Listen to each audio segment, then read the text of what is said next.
حضور علیہ الصلاۃ والسلام کے فرمان مبارک کا مفہوم من تشبہ بقوم فہو منہم، فرمایا جو کوئی جس قوم کی مشابہت اختیار کرے گا وہ انہی میں سے ہوگا۔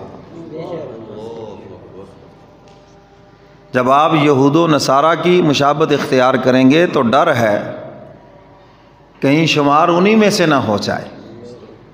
اور اللہ کے محبوب کا فرمان ہے جس کا مفہوم بہت سے لوگ جن کے جنازے پڑھو گے، مسلمانوں کے قبرستانوں میں دفن کرو گے، مگر قیامت کے دن وہ یہود و نصارہ کی صفوں میں کھڑے ہوں گے۔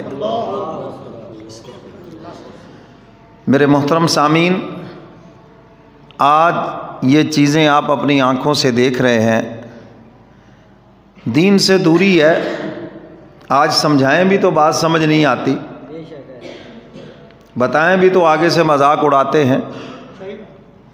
میں نے ایک صاحب کو سمجھایا، مجھے کہنے لگے تم مولویوں کے پیچھے لگ جائیں تو ہم پانی بھی نہیں پی سکتے۔ میں نے کہا ہم نے کب کہا کہ ہمارے پیچھے لگو، ہم تو کہتے اللہ کے محبوب کے پیچھے لگو۔ بہت خوب۔ اور حضور علیہ الصلاۃ والسلام کے جو پیچھے لگے گا وہ اپنی مرضی سے پانی نہیں پی سکتا بلکہ حضور کے طریقے پہ پیے گا۔ کیا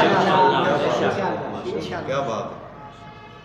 اللہ کے محبوب نے بتا دیا الدنیا سجن المومن و جنت الکافر، دنیا مومن کے لیے قید خانہ ہے اور کافر کے لیے جنت ہے۔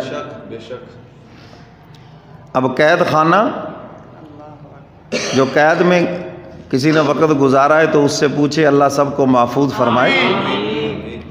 اب نہ وہاں اپنی مرضی سے وہ کھا سکتا ہے، نہ پی سکتا ہے، نہ سو سکتا ہے، نہ باہر نکل سکتا ہے۔ قید خانے میں اس کی ساری مرضی ختم ہے۔ تو بالکل اسی طرح فرمایا مومن بھی یہ حضور علیہ الصلاۃ والسلام کا قیدی ہے، نہ یہ اپنی مرضی سے کھا سکتا ہے، نہ پی سکتا ہے، نہ سو سکتا ہے، نہ معاشرت، نہ تجارت، نہ معاملات، بلکہ ہر چیز میں یہ حضور علیہ الصلاۃ والسلام کے حکم کا پابند ہے۔